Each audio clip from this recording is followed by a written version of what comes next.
Alors, bonjour tout le monde. Lors de notre dernière rencontre de personnes déléguées, la semaine dernière, on m'a demandé de vous donner des précisions sur l'état de la négociation. Alors, c'est ce que je vais faire par cette vidéo dans les prochaines minutes. Mais avant de parler de négociation, je veux vous souhaiter la meilleure des semaines des enseignantes et enseignants possibles. Je veux, comme représentant, souligner à nouveau le travail exceptionnel que vous effectuez quotidiennement avec les élèves, qu'ils soient du préscolaire, primaire, secondaire ou un peu plus vieux, parfois adultes, à la formation générale des adultes ou à la formation professionnelle. Vous avez depuis toujours fait un travail extraordinaire. Vous le savez, ce n'est pas la première fois que je vous le mentionne, mais en ce temps de grand bouleversement qu'on connaît depuis mars dernier, bien, ça a mis encore plus l'emphase sur le côté essentiel de l'éducation. Le premier ministre lui-même le dit sans arrêt que l'éducation est une priorité nationale. Probablement qu'on va voir des impacts de ces affirmations-là dans notre négociation bientôt. Moi, je souhaite que les parents, les élèves, puis que les gestionnaires à tous les niveaux dans le milieu scolaire prennent le temps cette semaine de vous adresser un mot, si possible en présence, mais on sait que ce n'est pas simple. Donc, de toutes les manières, pour souligner le travail que vous effectuez. Maintenant, négociation. Donc, négociation.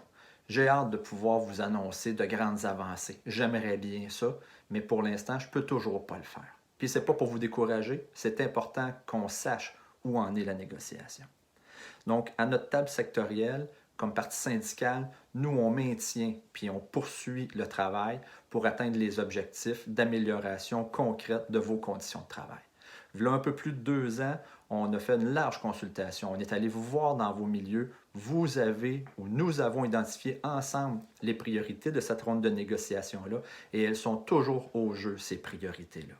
Donc, on veut, puis on va continuer à faire le travail pour atteindre ces objectifs d'amélioration de conditions, autant vos conditions de travail, donc ça inclut du salaire, ça inclut la semaine régulière de travail, puis autant les conditions d'apprentissage des élèves, parce que vous le savez, tout est lié.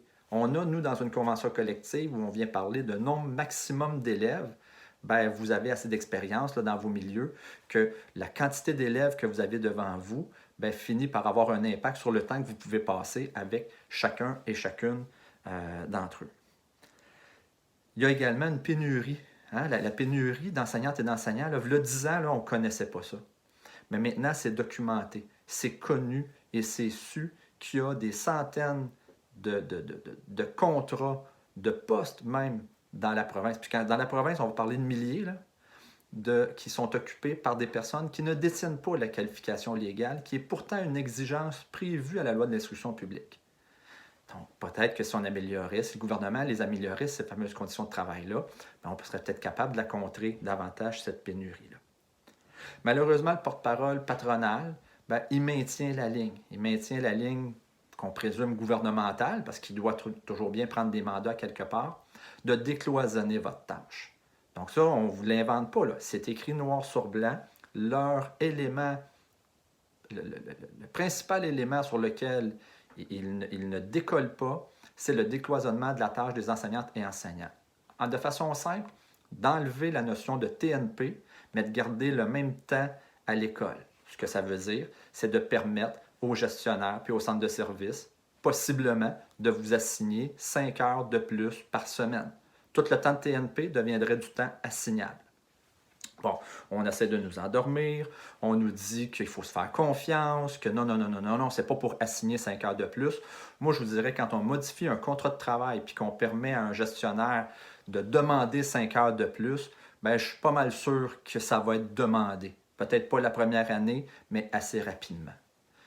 En plus, bien, ils n'ont même pas été capables encore de concrétiser une de leurs promesses électorales, qui est d'abolir les 6 premiers échelons. Ils n'ont même pas la décence de mettre cette promesse électorale-là au jeu. Donc, j'arrête là-dessus parce que la liste est longue. On fait quoi devant cette impasse? Bien, ce qu'on a fait, là, on s'est préparé. On s'est préparé pour forcer le gouvernement à remettre la négociation à l'agenda parce qu'actuellement, ça n'avance pas. Ça n'avance pas au niveau sectoriel, ça n'avance pas au niveau sectoriel, ça n'avance sur aucune table des autres organisations, mis à part la FIC qui a un règlement sectoriel sur lequel je n'ai pas de détails, mais qui n'a pas terminé sa négociation dans l'ensemble. Donc, on est allé en recherche de mandat de grève.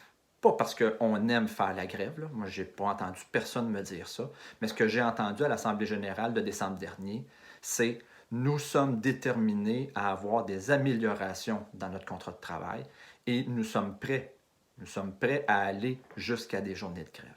Bien, ce matin, la CSQ, en conférence de presse, annonçait que l'ensemble de ces fédérations, suite aux consultations, ont obtenu les mandats, ont obtenu des réponses positives de leurs membres pour déclencher, au moment jugé opportun, des mandats de grève, des journées de grève.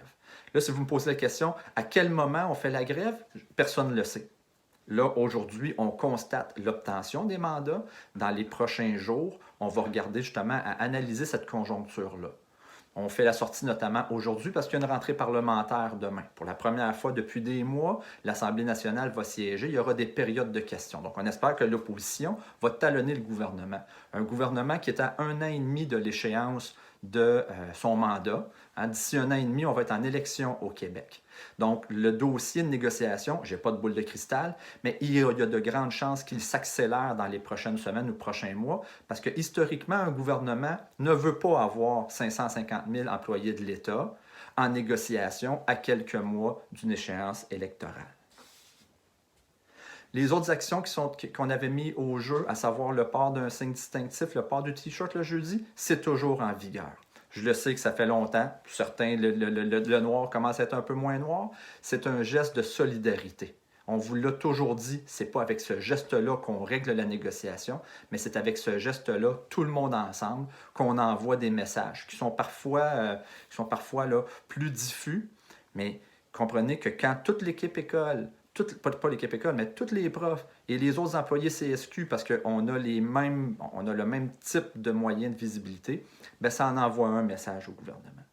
Puis le choix des formations pendant les pédagogues, oui, c'est toujours en vigueur. Oui, on maintient, puis oui, on frappe sur ce clou-là également. Non, on ne peut pas faire de grands rassemblements comme on fait d'habitude. Donc, il y a toute une effervescence qu'on n'est pas capable de recréer actuellement.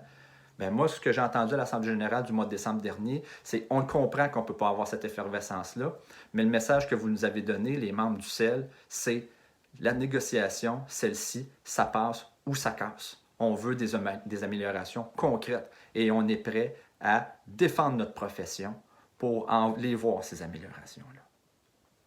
Donc, c'était en gros les éléments que je voulais vous soumettre.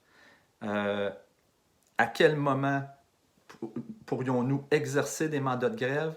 Évidemment, quand on le saura, bien, les personnes déléguées puis les moyens de communication vont se faire aller. Une journée de grève ne peut jamais être déclenchée à moins d'un préavis de 7 jours à l'employeur. Donc, moi, là, quand le premier moment de grève viendra nécessairement avec un préavis de 7 jours.